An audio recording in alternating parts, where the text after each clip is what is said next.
রুমার গল্পের আসরে তোমাকে স্বাগত জানাই। আজ যে ছোট গল্পটি পাঠ করছি তার নাম ক্যানভাসার কৃষ্ণলাল। লিখেছেন বিভূতিভূষণ বন্দ্যোপাধ্যায়। চাকরি গেল, এত করিয়াও কৃষ্ণলাল চাকরি রাখিতে পারিল না। সকাল হইতে রাত 10টা পর্যন্ত ডাউন খুলনা প্যাসেঞ্জার, 10টা 45 কলিকাতা টাইম। টিনের সুটকেস হাতে শিয়ালদা হইতে বারাসাত এবং বারাসাত হইতে শিয়ালদা পর্যন্ত তাদের মাকুর মতন যাতায়াত করিয়া ও ক্রমাগত দত্তপুকুরের বাতের তেল, দত্তপুকুরের বাতের তেল, বাত বেদনা, ফুলো, কাটা ঘা, পোড়া ঘা, দাঁত কনকনানি, এক কথায় যত রকম ব্যথা, শুলানি, কামড়ানো আছে সব এক নিমেষে চলে যাবে। আর 24 বছর এই লাইনে ওষুধটি প্রত্যেক ভদ্রলোক ব্যবহার করছেন, সকলেই এর গুণ জানেন বলিয়া চিৎকার করিয়াও চাকরি রাখা গেল না। সেদিন বসু মহাশয়, ইন্ডিয়ান ড্রাগ সিন্ডিকেটের মালিক নৃত্যগোপাল বসু, কৃষ্ণলালকে ডাক দিয়ে বলিলেন, পালমশায়, কাল রাত্রের ক্যাশ জমা দেননি কেন? আগে আগে আগে অনেক রাত হয়ে গেল, খুলনা ট্রেন প্রায় 20 মিনিট লেট। দেখুন, আগেও আমি অন্তত 17 বার আপনাকে সাবধান করে দিয়েছি। খুলনা ট্রেন 10টা 21 স্টেশনে আসে। আমি 11:30 পর্যন্ত অফিসে বসেছিলাম শুধু আপনার জন্যে। নিতাই 2বার স্টেশন দেখে এলো। ট্রেন রাইট টাইমে এসেছে, লেট 1 মিনিটও ছিল না। আগে বড়বাবু, শরীরটা কাল বড়ই। ও আপনার পুরনো কথা, ও কথা আর শুনব না। যাক, ক্যাশ এনেছেন এখন?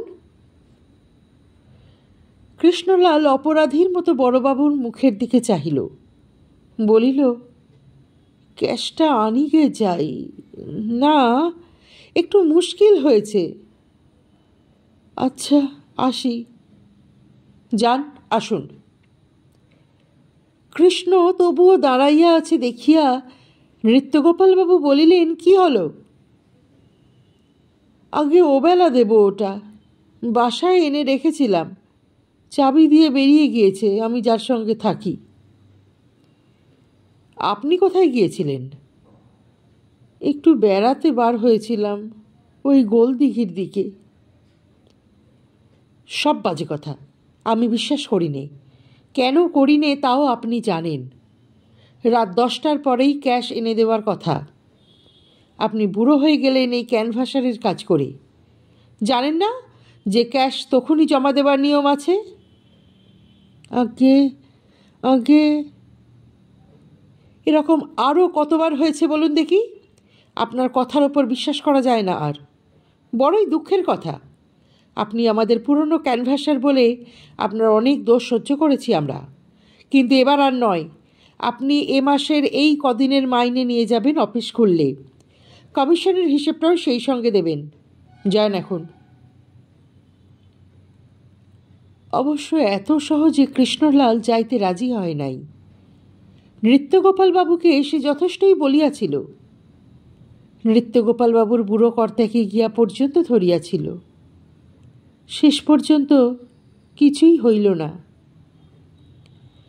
মুশকিল এই, চাকরি যখন যাইবার হয় তখন তাহাকে কিছুতেই ধরিয়া রাখা যায় না। মৃত্যুপথযাত্রী মানবের মতোই তার গতিপথ নির্মম ধরা বাঁধা। সুতরাং চাকরি গেল। তখন বেলা 2:30। সকাল হইতে ইহাকে উহাকে ধরাধরির ব্যাপারেই এতক্ষণ সময় কাটিয়াছে। স্নান আহার হয় নাই। রামনারায়ণ মিত্রে লেনে ঢুকিয়াই যে টিনের চালওয়ালা লম্বা দোতলা মাটির ঘর, অর্থাৎ যে মাঠকোটার ঠিক সামনেই আজকাল কর্পোরেশনের সাধারণ স্নানাগার নির্মিত হইয়াছে, তারই পশ্চিম কোণে 17 নম্বর ঘরে আজ প্রায় 11 বছর ধরিয়া কৃষ্ণলালের বাসা। কৃষ্ণলাল ঘরে একা থাকে না। ছোট ঘরে 3টি ময়লা বিছানা, মেজের উপর পাতা।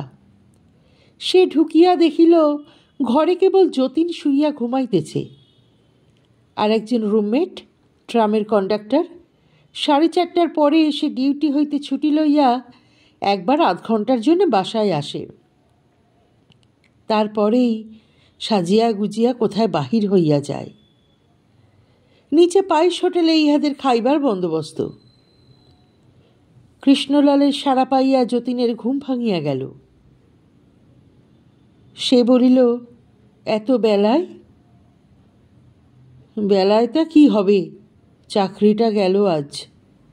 সে কি, এতদিনের চাকরিটা? কত করে বললুম বড়বাবুকে, তা শোনে কি কেউ? গরিবের কথা কে রাখে বলো? হয়েছিল কি?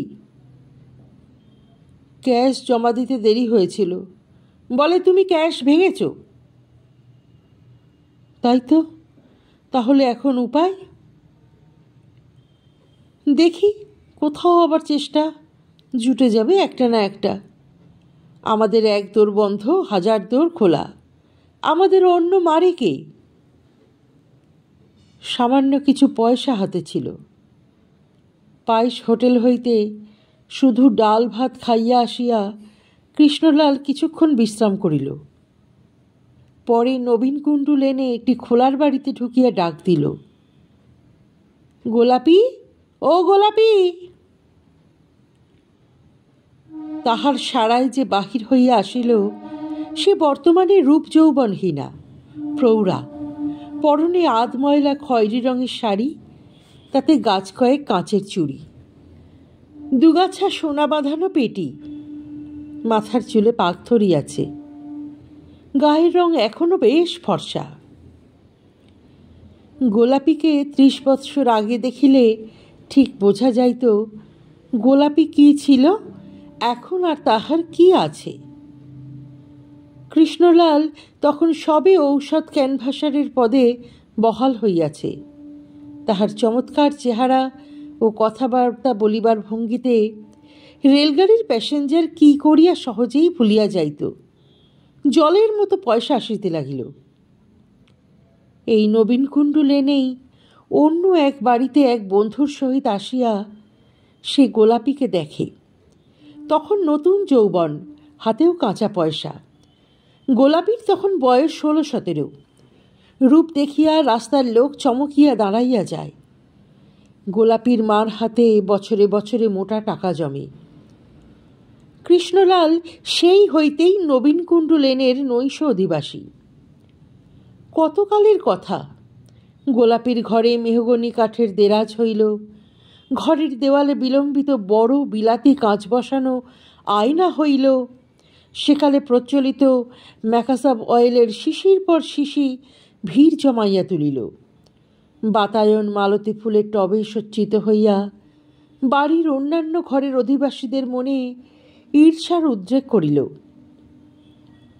কাঁচা পয়সা তখন কৃষ্ণলালের হাতে।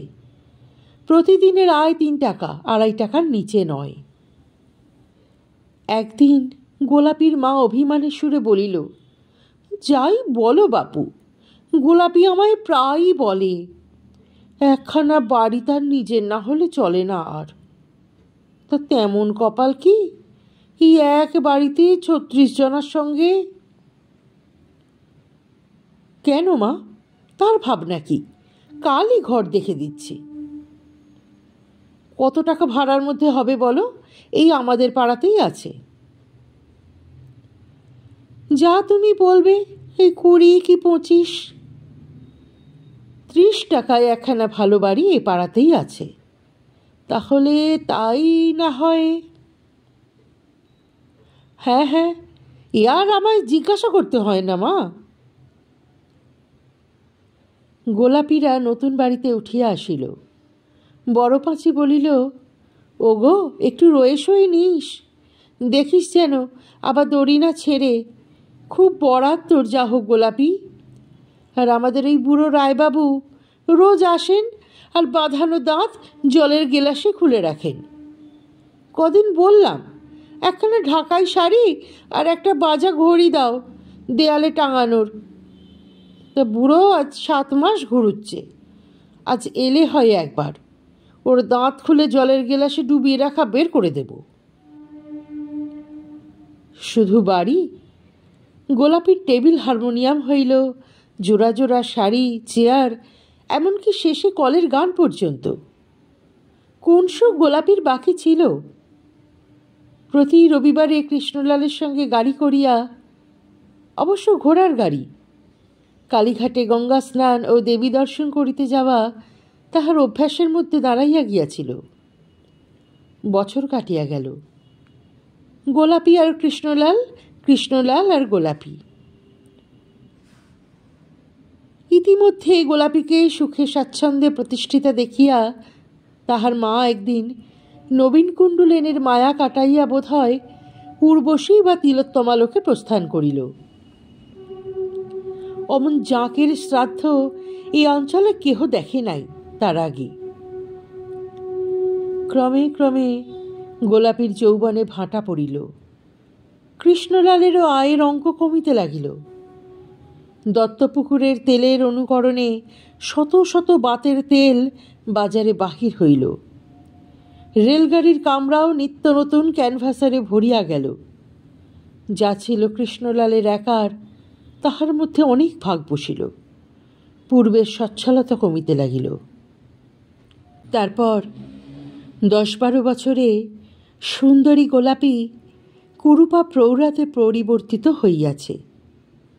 তাহার সে বাড়ি চলিয়া গিয়া আবার 7-8টি নানা বয়সের সঙ্গিনীর সঙ্গে এই বাড়িটিতে থাকিতে হয়। তবু কৃষ্ণলালকে ছাড়িয়া অন্য কোথাও সে যায় নাই। কৃষ্ণলাল বলিল, গোলাপি, চাকরিটা গেল। গোলাপি বিস্ময়ের সুরে বলিল, সে কি গো? বড়বাবু রাগ করেছে, কাল ক্যাশ জমা দিইনি বলে। কি করলে সে টাকা? খরচ হয়ে গেল। কোথায় খরচ হয়ে গেল? কিসে খরচ হয়ে গেল? তোমার এখনো দোষ গেল না? তা ওরা কি আর কি করে রাখে তোমায়? কাল কোথায় গিয়েছিলে? সে খরচ নয় গোলাপি। দক্ষিণেশ্বরে সেদিন যাওয়ার দরুন দেনা ছিল, মনে নেই? কাবলির কাছ থেকে টাকা নিইনি। রাত 10টার পরে স্টেশনের গেটে আমায় ধরেছে, রুপি দেও। শেষে ভাবলাম ছোড়া মারবে নাকি, ভয়ে পড়ে দিয়ে দিলাম টাকা। কাবলির দেনা ও হজম করা কঠিন। তা নেও, বেশ হয়েছে। এখন খাওয়া হয়েছে না হয়নি? আমার অদৃষ্টে যে ঝিগিরি নাচছে সে তো দেখতেই পাচ্ছি। তখন বন্যু, পাড়াগাঁয়ের দিকে চলো, কোথাও একখানা ঘর দোর বেঁধে দুজনে থাকা যাবে। তা না, তোমার বাবু কলকাতা আর কলকাতা। কলকাতা ছেড়ে আমি থাকতে পারবো নি। এখন থাকো কলকাতায়, কে এখানে কত খাওয়ায় দেখি। জুটে যাবে, জুটে যাবে, এখানেই জুটে যাবে, অত ভাবনার কারণ নেই। তোমার বুড়ো বয়সে চাকরি নিয়ে তোমার জন্য বসে আছে। এখন আর কি, তোমার হাত পা নেড়ে বক্তিমে করবার গতর আছে নাকি? দেখিয়ে দেব গোলাপি, দেখবি? ভদ্র মহোদয়গণ, এই সেই বিখ্যাত আদি অকৃত্রিম দত্তপুকুরের বাতের তেল।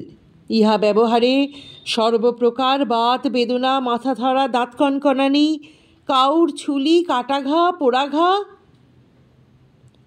গোলাপি হাসিতে হাসিতে বলিল, থাক গো গোসাই, আর বিদ্যে দেখাতে হবে না। সবাই জানে তুমি খুব ভালো বক্তিমে দিতে পারো। আহা, কি হাত পা নাড়াচ্ছিরি, যেন থিয়েটারের অ্যাক্টও করছেন।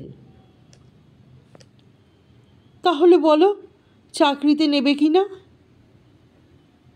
নেবে না আবার? 100 বার নেবে। আমি যাই এখন, ঝিগিরি করে নিজের পেট চালাবার চেষ্টা করি। নিজেই খেতে পাবে না, তা আমায় আর খাওয়াবে কোত্থেকে? কি অদৃষ্ট নিয়ে যে এসেছিলাম। কৃষ্ণলাল চলিয়া যাইতে উদ্যত হইয়াছে দেখিয়া গোলাপি বলিল, বসো, 2টি মুড়ি টুড়ি মেখে দিই, খেয়ে একটু চা খেয়ে যাও। অগত্যা কৃষ্ণলাল বসিল। বলিল, তাহলে বক্তৃতা দিতে এখনো পারি, কি বলো? নেও, আর আদি খেতায় কাজ নেই, দিতে পারো তো? সত্যি কথা যদি বলি তবে তো পায়া ভারী হয়ে যাবে। কি বলো না গোলাপি, বলতেই হবে। তোমার মতো অমন কারো হয় না। আমি তো কতই দেখলাম দাঁতের মাজনের ওষুধের ফিরিয়ালা আমাদের এই গলির মুখে হারমোনিয়াম গলায় বেঁধে নাচে, বক্তিমে দেয় পোড়ার মুখোরা, কিন্তু সেসব ফিরিওয়ালা তোমার মতো নয়। কৃষ্ণলাল রাগের সুরে বাধা দিয়ে বলিল, কিসের সঙ্গে কিসের তুলনা? তোকে নিয়ে আর পারি না দেখছি। তারা হলো ফিরিওয়ালা, আমরা হলুম ক্যানভাসার। হারমোনিয়াম পিঠে বেঁধে যারা গান গেয়ে ঘুঙুর পায়ে দিয়ে নেচে বেড়ায়, আমরা কি সেই দলের? অপমান হয়, ও কথা আমাদের বলো না। থাক থাক থাক, ভুল হয়েছে। তুমি এখন ঠান্ডা হয়ে বসে চা খেয়ে নাও। গোলাপির মন আজ বেশ খুশি। এতদিন পরে যুবক কৃষ্ণলালের রঙ্গভঙ্গি ও সুন্দর সতেজ গলার স্বর সে আবার শুনিল। 30 বৎসরের অন্ধকার কালো ছেঁড়া পর্দাটা কে টানিয়া সরাইয়া দিল। সে যত্ন করিয়া কৃষ্ণলালকে খাওয়াইল। কৃষ্ণলাল বিদায় লইয়া যখন আসে তখন বলিল, একটা কথা বলি শোনো, যদি খাওয়া দাওয়ার কোনো কষ্ট হয় তবে আমার কাছে এসে অবশ্যই খেয়ে যাবে। এই বেদ্য বয়সে না খেলে শরীর থাকবে কেন? আমায় কিছু দিতে হবে না এখন। ওই সোনার বেনেদের ঠাকুর বাড়িতে একটা ঝিয়ের দরকার, সকাল সন্ধে কাজ করব। আমি কাল থেকে সেখানে লেগে যাব। তা তোমায় বলাও যা, না বলাও তাই। তুমি কি আসবে? তোমায় আমি চিনি কি না? কৃষ্ণলাল হাসিয়া বলিল, ভালোই তো, তোর রোজগার এবার খাই দিন কতক। সে স্বাদ আমার আছে অনেক দিন থেকেই। আচ্ছা, তাহলে এখন আসি। ওবেলা হয়তো আসবো সন্ধ্যের পর। তাহার পর 1 মাস কাটিয়া যায়, কিন্তু গোলাপির বাড়ি কৃষ্ণলাল আর আসিল না। সুখের দিনে গোলাপিকে সে অনেক দিয়াছে, এখন দুঃখের দিনে বসিয়া গোলাপির অন্ন ধ্বংস করিবে, তেমন বংশে জন্ম নয় কৃষ্ণলালের। বিশেষত দেখিতে হইবে গোলাপিও প্রৌঢ়া, ঝিগিরি ভিন্ন, এখন তার কোনো উপায় নাই। মেষের ভাড়া বাকি পড়িয়াছিল 2 মাসের। মেষের অধ্যক্ষ কৃষ্ণলালকে বলিল, কি কৃষ্ণবাবু, আমাদের রেন্টটা কি হবে? আগে ক্ষেত্রবাবু, দেখতেই তো পাচ্ছেন, চাকরিটা গেল, হাতে কিছু নেই। এই অবস্থায় ফি মাসে আমি পকেট থেকে ঘর ভাড়া জোগাবো কোথা থেকে, সেটাও তো দেখতে হবে। 2 দিন সময় নিন, তারপর আপনি দয়া করে সিট ছেড়ে দিন, আমি অন্য ব্যবস্থা দেখি। কৃষ্ণলাল পড়িল মহাবিপদে। একে খাইবার পয়সা নাই, তাহার উপর মাথা গুঁজিবার যে জায়গাটুকু ছিল তাহাও তো আর থাকে না। 3 দিন কাটিয়া গেল। 2-1টি পূর্ব পরিচিত বন্ধুর নিকট হইতে চাহিয়া চিন্তিয়া 2-4 আনা ধার লইয়া পাইস হোটেলের ডাল ভাতে কোনো রকমে ক্ষুধা নিবৃত্তি করিয়া এই 3 দিন কাটাইল। কিন্তু 3 দিন পর তাহার সত্যই অনাহার শুরু হইল। 2 পয়সার ছাতু বা মুড়ি সারাদিন, শুধু ছাতু, একটু গুড় বা চিনি জোটে না তাহার সঙ্গে। তাহার পর পেট পুড়িয়া জল, কলের নির্মল জল। মেসের ম্যানেজার আবার ডাক দিলেন, বলিলেন, কিছু হলো? আগে এখনো এই ভাবছি। আমার লোক এসে গিয়েছে, কাল মাসের পয়লা। 2 মাসের ভাড়া পকেট থেকে দিয়েছি, এ মাসেও দিতে হবে। আমিও ছাপোষা মানুষ মশাই, কত লোকসান হজম করি বলুন। আপনি জিনিসপত্র নিয়ে চলে যান, আমার ভাড়ার দরকার নেই। খাটখানা রেখে যাবেন মেসে। পরের দিন সকালেই জিনিসপত্র সমেত একটি টিনের ট্রাঙ্ক ও একটি ময়লা বিছানা কৃষ্ণলালকে পথে দাঁড়াইতে হইল। বর্ষাকাল, জিনিসপত্র রাখিবার মতো জায়গা কোথায় পাওয়া যায়? গোলাপি অনেকবার মেসে খবর লইয়াছে। মধ্যে একদিন 2 ঘণ্টা মেসের বাইরে ফুটপাতে বসিয়াছিল তাহার অপেক্ষায়। কারণ ম্যানেজার তাহাকে চেনে। মেশে কুচরিত্রা স্ত্রীলোক ঠকিতে দিবে না। কৃষ্ণলাল দূর হইতে দেখিয়া সরিয়া পড়িয়াছিল। এখন গোলাপির বাড়ি গেলে সে কান্নাকাটি করিবে, আটকাইয়া রাখিতে চাহিবে, নতুবা সেখানে জিনিসপত্র রাখা চলিত। মেষ হইতে কিছু দূরে বড় রাস্তার উপর একটা চায়ের দোকানের মালিকের সঙ্গে কৃষ্ণলালের পরিচয় ছিল। বলিয়া কহিয়া সেখানে কৃষ্ণলাল জিনিসপত্র আপাতত রাখিয়া দিল। তাহার পর উদ্দেশ্যহীনভাবে ঘুরতে ঘুরতে হঠাৎ দেখিল গঙ্গার ধারে আহিরিটোলার স্টিমার ঘাটে আসিয়া পড়িয়াছে। সকাল হইতে কিছু খাওয়া হয় নাই। ঘাটের ধারে একটা গাছতলায় হিন্দুস্তানি ফিরিওয়ালা ভুট্টা পোড়াইতেছে। কৃষ্ণলাল 1 পয়সার একটা ভুট্টা কিনিয়া জলের ধারে বসিয়া সেটি পরম তৃপ্তির সহিত খাইল। একটা বিড়ি পাইলে বেশ হইত। এই সময় একটি ছোকরা ব্যাগ হাতে আসিয়া তাহার পাশে ব্যাগটি নামাইয়া পকেট হইতে ঝাড়ন বাহির করিয়া সিমেন্ট বাঁধানো রানার উপরে পাতিল। বসিতে যাইবে এমন সময় ছোকরা হঠাৎ পকেটে হাত দিয়া কি দেখিয়া একবার চারিদিকে চাহিল এবং কাছেই কৃষ্ণলালকে দেখিয়া বলিল, একটু দয়া করে ব্যাগটা দেখবেন, 1 পয়সার বিড়ি কিনে আনি। বিড়ি কিনিয়া আনিয়া সে কৃষ্ণলালকে একটা বিড়ি দিল। কৃষ্ণলাল আগেই আন্দাজ করিয়াছিল ছোকরা একজন ক্যানভাসার। এখন জিজ্ঞাসা করিল, আপনি বুঝি ক্যানভাস করেন? আগে হ্যাঁ। কি জিনিস? হাত কাটা তেল, সার্জিক্যাল মলম। বেশ পাওয়া যায়। কমিশন কেমন? ভালোই। খদ্দেরকে হাত কেটে দেখাতে হয়, সঙ্গে ছুরি থাকে। ছোকরা জামার আস্তিন গোটাইয়া দেখাইল।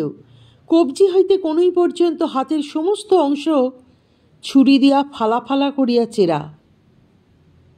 কৃষ্ণলাল শিহরিয়া উঠিয়া বলিল, এ কি, লাগে না? ছোকরা হাসিয়া বলিল, লাগে, আবার মলম লাগালে সেরে যায়। কিরকম আয় করেন? 24 টাকা থেকে 30-35 টাকা মাসে। কৃষ্ণলালের মন বেজায় দমিয়া গেল। এত কাণ্ড করিয়া 30 টাকা! অথচ এমন সময় গিয়াছে যখন দত্তপুকুরের বাতের তেল ফেরি করিয়া সে মাসে 60-70 টাকা অনায়াসে রোজগার করিয়াছে। তাহার জন্য নিজের হাত ছুরি দিয়া ফালা ফালা করিয়া কাটিবার কোনো প্রয়োজন হয় নাই। ক্যানভাসারের কাজে আর সুখ নাই, আর সে এই কাজ করিবে না। পরদিন কৃষ্ণলাল কলকাতা ছাড়িয়া স্বগ্রামে রওনা হইল। বসিরহাট স্টেশনে নামিয়া 7 ক্রোশ হাঁটিয়া তাহার পৈতৃক গ্রাম ইলশেখালি পৌঁছাইতে বেলা 3টে বাজিল। তাহার গ্রামে দূরসম্পর্কের জ্ঞাতি ছাড়া অন্য কেহ আপনার জন্য নাই। নিজের পৈতৃক ভিটা জঙ্গলাকীর্ণ হইয়া পড়িয়া আছে। বহুদিন এদিকে আসে নাই, দেখাশোনাও করে নাই। খড়ের ঘর কতদিন টেকে? আজ প্রায় 17-18 বছর পূর্বে 2-5 দিনের জন্য একবার পিসিমার শ্রাদ্ধে গ্রামে আসিয়াছিল। সেই আর এই। জ্ঞাতিরা অবশ্য কৃষ্ণলালকে জায়গা দিল, কিন্তু কিছুদিন থাকিয়া কৃষ্ণলালের কেমন অসহ্য বোধ হইতে লাগিল। গ্রামে তাহার মন টেকে না। কখনো সে দীর্ঘদিন ধরিয়া গ্রামে বাস করে নাই। এখানকার লোকে কথাবার্তা বলিতে জানে না, ভালো করিয়া মিশিতে জানে না, চা খায় না। কলিকাতার রাস্তায় ভিখারিও চা খায়। তাহার পর এই পাড়াগাঁয়ে যেমন জলকাদা তেমনি জঙ্গল। রাত্রে মশার উৎপাতে নিদ্রা হয় নাই। এরই মধ্যে ম্যালেরিয়া প্রায় সকল বাড়িতেই দেখা দিয়েছে। না, এখানে মন টেকে না। কৃষ্ণলাল চেষ্টা করিয়া দেখিল, এখানে সবাই যেন সারাদিন ঘুমাইয়া আছে। সকাল হইতে সন্ধ্যা পর্যন্ত ইহারা চরকতলার ক্ষুদ্র মাঠে বেলতলায় বসিয়া হুঁকা হাতে আড্ডা দেয়, পরচর্চা করে। কোনো কাজ নেই, অথচ দুপুরে ভাত দুটি মুখে দিতে না দিতেই এদের চোখ ঘুমে ঢুলিয়া পড়ে। দিবানিদ্রা চলে বেলা 4টা পর্যন্ত। তাহার পর ঘুম হইতে রক্তবর্ণ চোখে উঠিয়া কেহ বা বাজারে 2 পয়সার সওদা করিতে যায়, সেখানেও আবার আড্ডা, এ দোকান ও দোকানে বসিয়া তামাক খাওয়া। 4 পয়সার সওদা করিতে 3 ঘণ্টা লাগাইয়া সন্ধ্যার পর বাড়ি আসে। তারপরে আহার ও নিদ্রা। কেরোসিন তেলের দাম চড়িয়া গিয়াছে। তেল খরচ করিয়া আলো জ্বালাইয়া রাখিতে কেহ রাজি নয়। কয়েকবারই যাও, অন্ধকারে বসিয়া 2-1টা গল্প করো, কথা বলো, এক-আধ কলকে তামাক খাও, তাহার পর বাড়ি ফিরিয়া আবার বিছানা আশ্রয় করো। দিন শেষ হয়ে গেল। কৃষ্ণলাল এরকম জীবনে অভ্যস্ত নয়। এ কি জীবন! অথচ সকলেই বলিবে, দাদা সংসার চলে না, বড় কষ্ট। কষ্ট ঘুচাইবার চেষ্টা কোথায়? আজ দীর্ঘ 25-30 বছর ধরিয়া যার কলিকাতায় ভীষণ কর্মব্যস্ত জীবন কাটিয়াছে, এ ধরনের অলস শ্রমবিমুখ জীবনের ধারণাই করিতে পারে না সে।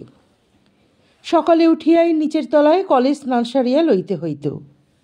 খুব ভোরে স্নান না সারিলে এমন ভিড় জমিয়া যাইবে যে আর স্নান করা চলিবে না। নিচের তলায় শ্যাকরার দোকানের লোকেরা, শালওয়ালা, দর্জি, পূব দিকের ঘরে যে মুটেরা থাকে, সবাই আসিয়া কলে ভিড় লাগাইয়া দিবে। ইহার পর আসিবে একদল বালতি হাতে জল ধরিতে ও চাউল ধুইতে। সারি সারি লোক দাঁড়াইয়া যাইবে কলসি হাতে জল ভরিতে। উপরের 3 তলার 3টি মেষের চাকরেরা সকলেই কর্মব্যস্ত। ঘড়ি ধরিয়া কাজ কলিকাতায়। সময় গেল 6টা বাজে। কখন কি হবে? দিন আরম্ভ হইয়াছে। এক্ষুনি বাবুরা আসিয়া ভাত চাহিবে, 8টা বাজিতে না বাজিতে। এতটুকু দেরি করিলে চলিবে না। স্নান সারিয়া কৃষ্ণলাল ব্যাগ হাতে বাহির হইল শিয়ালদা স্টেশনে। প্রথমেই 7:10 Barasat, 7:25 Naihati, 7:45 Ranaghat passenger, 8:30 Bongaon local, 8:50 Duttapukur, 9:10 Krishnanagar local. শুরু হইয়া গেল দিনের কাজ। বাতের তেল, বাতের তেল, দত্তপুকুরের বাতের তেল।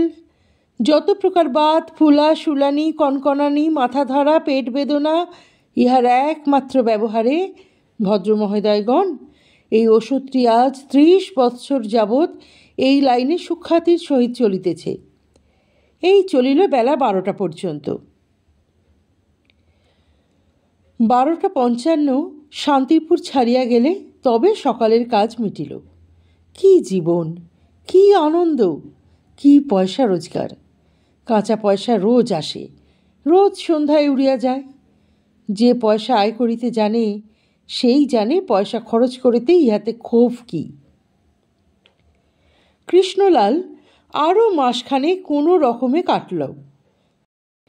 আর চলে না। এ অলস জীবন তাহার অসহ্য। কখনো পা গুটাইয়া কূর্মবৃত্তি অবলম্বন করিয়া এভাবে সে বসে থাকে নাই। বেশি দিন এভাবে থাকিলে সে পাগল হইয়া যাইবে, নয়তো মরিয়া যাইবে। কিন্তু কলিকাতায় গিয়া সে খাইবে কি? কোনো উপায় তো দেখা যাইতেছে না। ইন্ডিয়ান ড্রাগ সিন্ডিকেটে আর চাকরি হইবার কোনো সম্ভাবনা নেই। তবুও একবার বসু মহাশয়কে গিয়া ধরিয়া দেখিলে কেমন হয়? কিছু যদি না জোটে, তবে আহিরিটোলার ঘাটে সেই হাতকাটা তেলের ক্যানভাসের ছোকরার সঙ্গে দেখা করিয়া, তবে ছুরি দিয়া নিজের হাত ফালা ফালা করিয়া কাটা এ বৃদ্ধ বয়সে। ক্যানভাসারের চাকরির মতো সম্মানের চাকরি, আরামের চাকরি আর নাই। কিন্তু হাত কাটাইয়া জিনিস দেখাইয়া বিক্রয় করা, ওতে মান সম্ভ্রম আর থাকে না। এভাবে গ্রামে বসিয়া থাকা জীবন নয়। চিরকাল কাজের মধ্যে থাকিয়া আজ বাঁচিয়া মরিয়া তাহা আর পোষাইবে না। গ্রামেও তো হাওয়া খাইয়া জীবন ধারণ করা যায় না। কেহ কেহ তাহাকে সামনের বছর 2-1 বিঘা ধান করিতে পরামর্শ দিল। কেহ বলিল, ডোবার ধারে জমিটা পড়ে আছে কেষ্টখুড়ো, তোমারই পৈতৃক জমি, এই শীতকালে মানকচু লাগাও, ওটাতে তবু হাটে হাটে কিছু বিক্রি করে ঘরে আসবে। সামনের শীতকাল নাগাদ।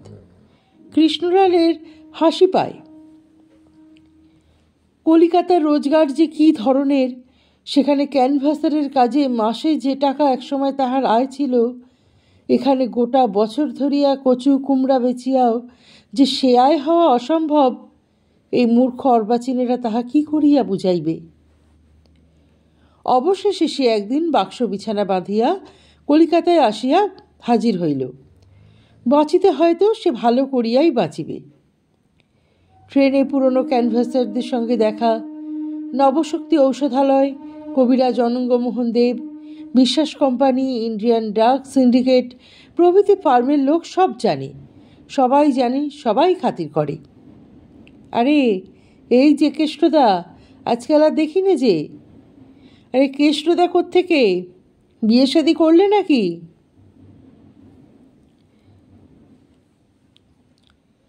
আজকাল কোন কোম্পানিতে আছেন কেষ্টদা? দেখিনি ট্রেনে আর। জমি জমা দেখতে গেছিলে ভাইয়া? তা তো দেখবেই, থাকলেই দেখে। আমাদের কোনো চুলোয় কিছু নেই, যা করে এই বিশ্বাস কোম্পানি। হিংসে হয় তোমায় দেখে। 200 টাকা বছরে আয়ের সম্পত্তি, বলো কি? তবে তো তুমি, ইত্যাদি ইত্যাদি। কৃষ্ণলালকে এ বিড়ি দেয় ও পানের কৌটা খুলিয়া সামনে ধরে। পুরনো বন্ধুর দল। ইহাদের ফেলিয়া এতকাল ঘুমন্ত পুরীতে কাল কাটাইলে যে কি ভাবিয়া। এখানে কাজ আছে, আমোদ আছে, পয়সা রোজগার আছে, তারপর আছে। আর সে কোথাও যাইবে না কলিকাতা ছাড়িয়া। মরিতে হয় সেখানেই মরিবে। 15-20 দিন এখানে ওখানে হাঁটাহাঁটি করিয়াও কিন্তু চাকরি মিলিল না। বসু মহাশয় ঝাড়া জবাব দিলেন। এখন সুশ্রী চেহারার ছোকরা ক্যানভাসার, বেশ লম্বা জুলপি, ঘাড় বাহির করিয়া চুল ছাটা, লপেটা জুতো পায়ে, থিয়েটারে রামের মতো গলা, এই সবাই চায়। বয়স হইয়া গেলে মানে এখন উহাদের লোক আছে, দরকার হইলে চিঠি লিখাইয়া জানাইবেন পরে। পুরনো মেশেই উঠিয়াছিল, বারান্দাতে আছে। গোলাপির সঙ্গে দেখা করে নাই, এখন করিতে চাহেও না সে। অনাহারে 2 দিন কাটিল। অবশেষে একদিন আহরিটোলার ঘাটে গিয়া হাজির হইল।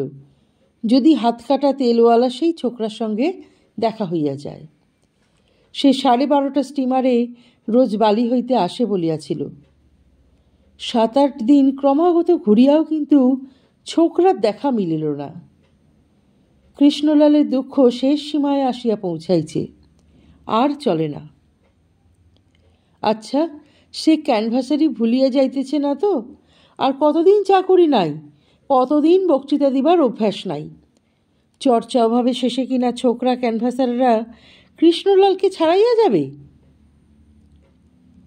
সেদিন কৃষ্ণলাল নিজের টিনের ছোট সুটকেসটি হাতে লইয়া ডালহৌসি স্কোয়ারের মোড়ে দাঁড়াইয়া হাত পা নাড়িয়া ক্যানভাসারের বক্তৃতা জুড়িয়া দিল। চর্চা রাখা দরকার তো বটেই, তাছাড়া সে নিজের শক্তি পরীক্ষা করিতে চায়। খরিদ্দার জোটে কিনা সে একবার দেখিবে। এখনও তাহার যাহা গলা আছে, থিয়েটারের রামের মতো গলাওয়ালা কোন ছোকরা ক্যানভাসার তাহার সঙ্গে পাল্লা দিবে সে দেখিতে চায়। দত্তপুকুরের বাতের তেল ব্যবহারে সর্বপ্রকার বাত বেদনা, মাথা ধরা, দাঁত শুলানি, হাত বেদনা, পিঠ বেদনা। ভদ্র মহোদয়গণ, এই ঔষধটি আজ 30 বছর ধরিয়া এই লাল দিঘির মোড়ে। কৃষ্ণলাল মিনিট 5-6 পরে সগর্বে একবার চাহিদিকে চাহিয়া দেখিল, বেশ ভিড় জমাইয়া গিয়েছে। একজন ভিড় ঠেলিয়া কাছে আসিয়া বলিল, আমার একটা ছোট ফাইল। কৃষ্ণলাল গম্ভীরভাবে বলিল, আমার কাছে ওষুধ নাই। আমি বসু ইন্ডিয়ান ড্রাগ সিন্ডিকেটের পাবলিসিটি ডিপার্টমেন্টের লোক।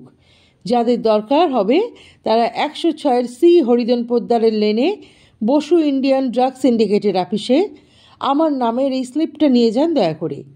টাকায় 4 আনা কমিশন পাবেন। দাঁড়ান, লিখে দিচ্ছি। দিন 5-6 কাটিল। কৃষ্ণলালের নেশা লাগিয়া গিয়াছে। সে বেলা 3টার সময় রোদ সুটকেস হাতে ঝুলাইয়া ডালহাউসি স্কোয়ারের মোড়ে গিয়ে বক্তৃতা জুড়িয়া দেয়। আফিস ফেরতা লোকেরা ভিড় করিয়া শোনে। সেদিন কৃষ্ণলাল দাঁড়াইয়া দত্তপুকুরের বাতের তেলের গুণ ব্যাখ্যা করিতেছে। এমন সময় এক ভদ্রলোক ভিড় ঠেলিয়া একেবারে তাহার সামনে আসিয়া দাঁড়াইল। কৃষ্ণলাল চমকিয়া উঠিল। বসু ড্রাগ সিন্ডিকেটের মালিক নৃত্যগোপাল বসু মহাশয় স্বয়ং। বসু মহাশয় কৃষ্ণলালের দিকে স্থির দৃষ্টিতে চাহিয়া বলিলেন, শুনুন একবার এদিকে। কৃষ্ণলাল ভিড়ের পাশ কাটাইয়া কিছু দূরে বসু মহাশয়ের সঙ্গে গিয়া অপ্রতিভের মতন দাঁড়াইল। বসু মহাশয় বলিলেন, এ কি হচ্ছে? কৃষ্ণলাল অপরাধীর মতো মাথা চুলকাইতে চুলকাইতে বলিল, আগে আগে একবার চর্চাটা রাখছি, নইলে। বসু মহাশয় বলিলেন, তাই তো বলি, এ কী কাণ্ড! গতদিন 5-6-এর মধ্যে আপিসে আপনার নামে স্লিপ নিয়ে বোধহয় 100 কি 150 খদ্দের গিয়েছে। এত ওষুধ বিক্রি গত কমাসের মধ্যে হয়নি। একে তো এই ডাল সিজন যাচ্ছে। আমি তো অবাক। সবাই বলে লালদিঘির মোড়ে আপনাদের পাবলিসিটি অফিসার, তারই মুখে শুনে আমি বলি আজ নিজে গিয়ে ব্যাপারটা কি দেখি, নিজের চোখে দেখি। তা আমি খুব সন্তুষ্ট হয়েছি আপনার এরকম কাজে। কৃষ্ণলাল বিনীতভাবে বলিল, আগে ভাবলাম ছোকরা ক্যানভাসারদের মতন থিয়েটারি রামের গলা কোথায় পাব, তবু একবার দেখি। বসু মহাশয় বলিলেন, শুনুন, ওসব থাক, আপনি আজই অফিসে আসুন, এক্ষুনি। আপনাকে আজ থেকে হেড ক্যানভাসার অ্যাপয়েন্ট করলাম। 60 টাকা মাইনে পাবেন, আর কমিশন। শুধু তদারক করে বেড়াবেন কে কেমন কাজ করছে, আর ছোকরাদের একটু তালিম দিয়ে দেবেন, বুঝলেন না? আসুন, চলুন আমার গাড়িতে।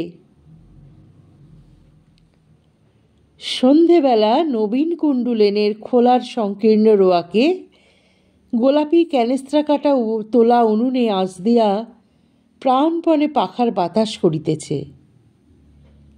এমন সময় বাহিরে কে পরিচিত গলায় ডাকিল, গোলাপি, ও গোলাপি, বাইরে এসে এই জিনিসগুলো ধরো দেখি, হাত ভরে গিয়েছে।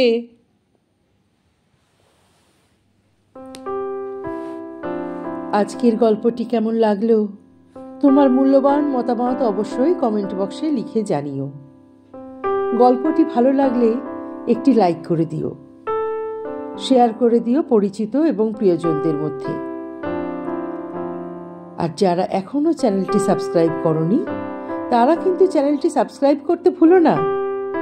অপেক্ষা করো পরবর্তী গল্পের জন্যে। অনেক ধন্যবাদ পাশে থাকার জন্যে।